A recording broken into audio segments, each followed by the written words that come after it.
What's up guys, my name's Brandon and welcome back to Apple Weekly. This past week was full of surprise releases both for hardware and for software. So in this episode, we're going to talk about iOS 16.3 and the rest of the software and hardware to expect next week. Then after talking about that, we're going to discuss yet another new Mac coming later this year, Apple's upcoming Reality Pro headset and why the future is limited, more details on the iPhone 15 Pro Max camera setup, why you should put an AirTag on your dog, and much more. And as always, if you guys want to stay updated with all things Apple, make sure to click that subscribe button down below so you don't miss next week's episode. All right, let's start by talking about iOS 16.3. So this past week, we did get the RC or release candidate build, and then next week we will get the final public release. Now, the reason this came a little bit earlier than expected, myself and Mark Gurman, pretty much everybody expected this to come in February or March. The reason it came early is because, of course, Apple did announce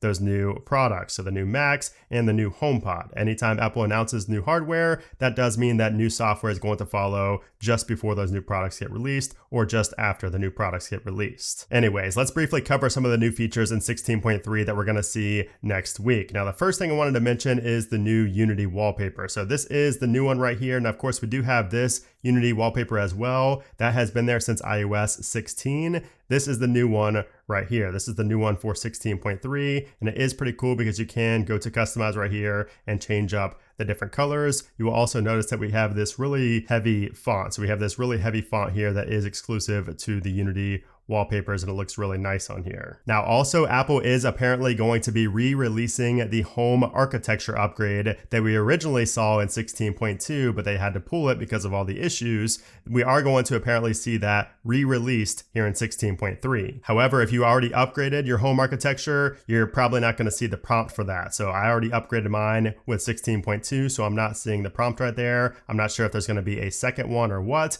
but we could see that by the time the official version rolls out to the public. Now, we also have a ton of new features for the HomePods as well. So the original HomePod, the HomePod Mini, and the brand new HomePod second generation that just got announced. So tons of new features in 16.3. One of the big ones, of course, is going to be if we go into, let's just say Office, for example, we could see up top here, we have our temperature and our humidity. That is from the sensor in the HomePod Mini. So that apparently has been there ever since it got released, but it was never activated until 16.3. Now, obviously, just being able to see the climate is not a huge deal, but if you go to automations here and go to the plus and go to add automation, you could actually set automations based around the humidity or the temperature. So for example, in my master bathroom, you could see if the humidity goes way up, I can have that trigger something like this. So if it rises above, let's just say 55%, and you could set the time, you could set people. So if that happens, you can have it set to perform any other action. So when humidity rises above 55%, you could have the AC go on. You could have, a HomePod stop playing. You could do a bunch of different things here in the automations, which is pretty cool, especially since it's kind of a bonus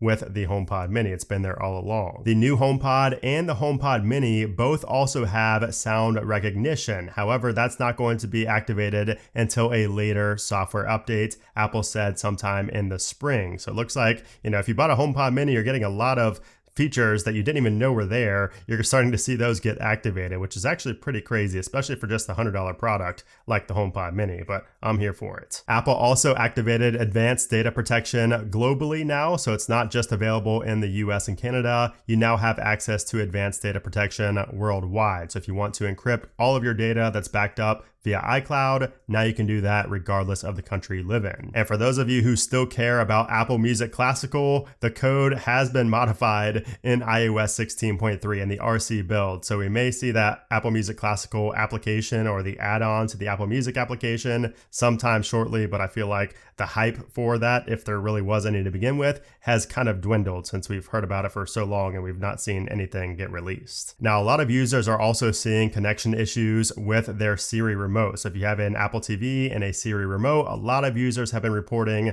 connectivity issues where they would just lose connection, and that's still going on with 16.3 WWDC. So hopefully we do see a fix for that soon after 16.3 drops. Also earlier this week, we got a new update for AirPods, AirPods Pro, and AirPods Max. So not the AirPods Pro 2, just the original AirPods, which is pretty interesting. But anyways, this new firmware is 5B59, and the release notes just say bug fixes and other improvements. So Apple has been better about telling us what's new in these AirPods software updates or firmware updates, but for this one, they don't mention anything specifically. Now, of course, the biggest news from this past week was easily the new MacBook Pros, Mac Mini, and the new HomePod. So we did get the announcement of the M2 Pro and M2 Max MacBook Pros, both 14 and 16 inch, and the M2 and M2 Pro Mac Mini, along with the HomePod 2nd generation. Now, the interesting thing about these products is they were actually set to be released late last year, but they got scrapped and delayed until just this past week. And this was figured out by looking at the file names for the videos on Apple's website, which all reference the year 2022. So it looks like the videos, that were made for these products were meant to be inserted into a previous Apple event, maybe the October Apple event that we just saw. And as I posted on Twitter, I will be buying all of these new Apple products and reviewing them over the coming weeks. Now, if you are a Twitter user and you use a third-party Twitter client, you may have noticed that it just no longer works anymore. And that's because Twitter officially killed off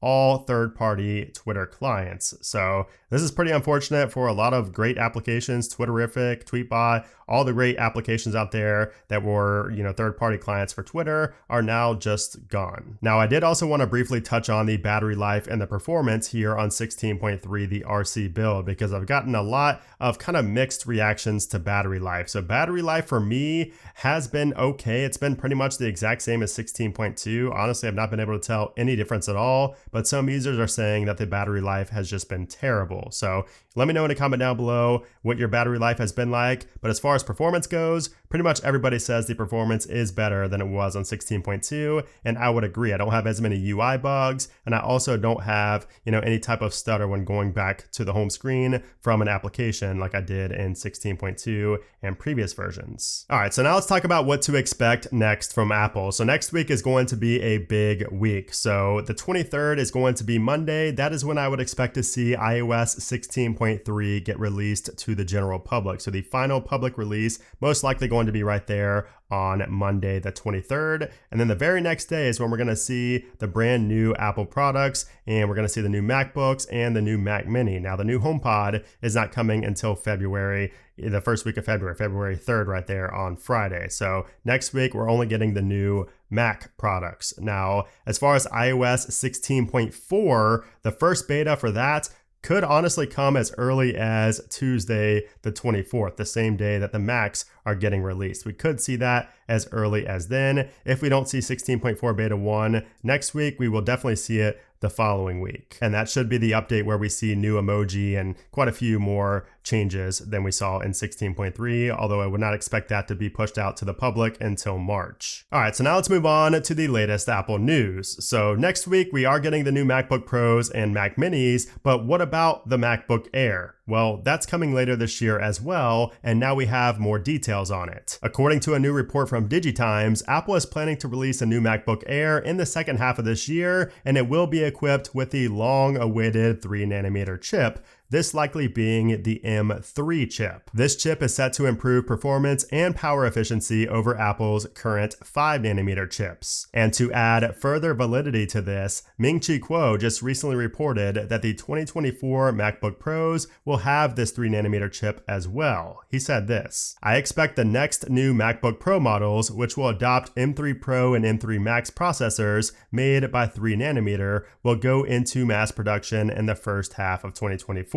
So mass production in the first half of the year means we can probably expect a release shortly after, likely in the spring around WWDC time." Now, Kuo also talks about the 2024 Mac Mini, saying, quote, "My new prediction for the next new Mac Mini is similar to the one I made about 10 months ago. I think the new Mac Mini in 2024 will likely remain the similar form factor design." So I guess we can kind of give up on that new, plexiglass style design that we heard about a lot last year. That doesn't seem to be in the works anymore for Apple. And then speaking of 2024, Bloomberg just reported that a new Apple TV will also launch next year with a faster chipset inside. But that is not all, because according to Gurman, Apple is also working on an iPad-like display for controlling smart homes. The report says this: the push into smart displays will start with a tablet product, essentially a low-end iPad that can control things like thermostats and lights, show video, and handle FaceTime chats. The product could be mounted on walls or elsewhere using magnetic fasteners, positioning it as more of a home gadget than a regular iPad. So basically, Apple is looking to launch what I consider a smart hub that's better than anything out there right now, and I'm definitely here for that. Of course, as you can see, I have a whole smart home set up right here, so I would love to see Apple launch that. Now, moving on to the biggest Apple product coming in 2023, the Reality Pro headset. According to DigiTimes, the main supplier for the headset lenses will begin shipments as early as next month. They said this: Genius Electronic Optical, aka GSEO, will supply lens modules for VR head-mounted devices to be launched by Apple in 2023, with shipments to begin in February to March of 2023, according to the supply chain makers. And we all know what that means. A launch of this product is not too far away, and I personally cannot wait for this product. I think it's going to surprise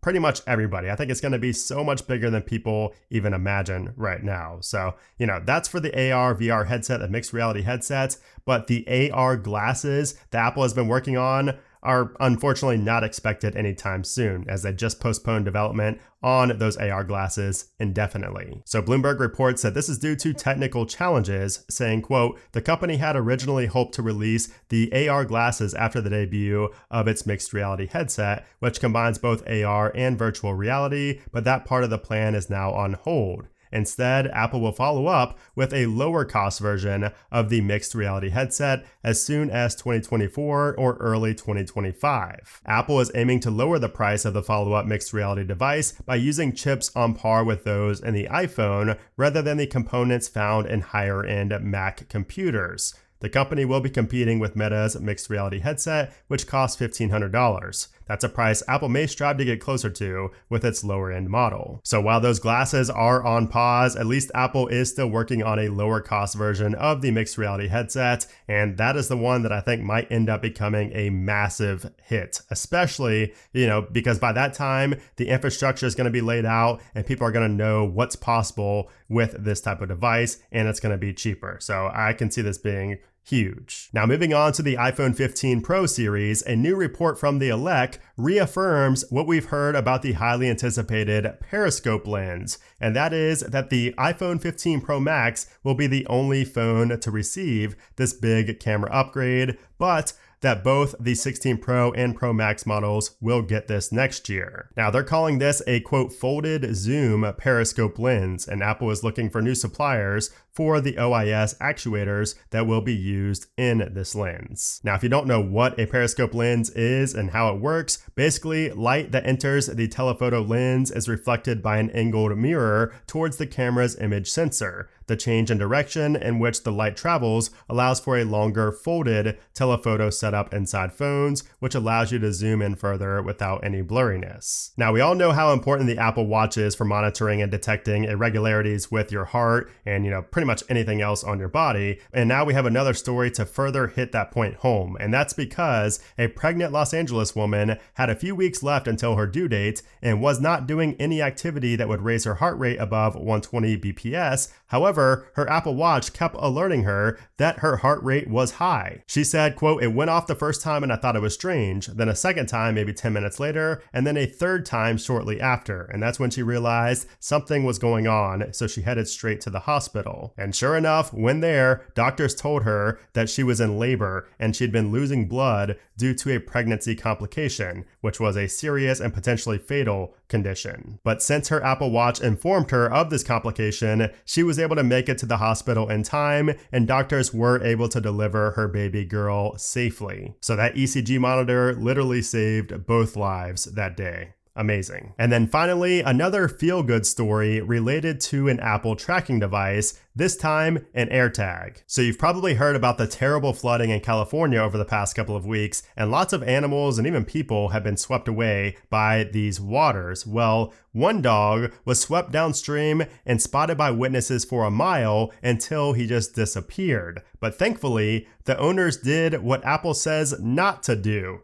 They attached an AirTag to the pup's collar, and sure enough, firefighters were able to locate him due to that AirTag, and he was found in an access tube far away from home. That's crazy. So even though Apple says not to put AirTags on pets, I say in certain conditions, it's actually a smart thing to put an AirTag on your pet's collar for situations just like this one. So there you have it. That is the latest batch of Apple news from this past week, along with some updates on the iOS 16.3 update. I hope you guys enjoyed this episode as always. If you did, I would appreciate if you gave it a thumbs up. Also, make sure to subscribe for a lot more coverage coming next week on both iOS 16.3 and all of Apple's new products. But anyways, guys, thanks again for watching, and I'll see you soon.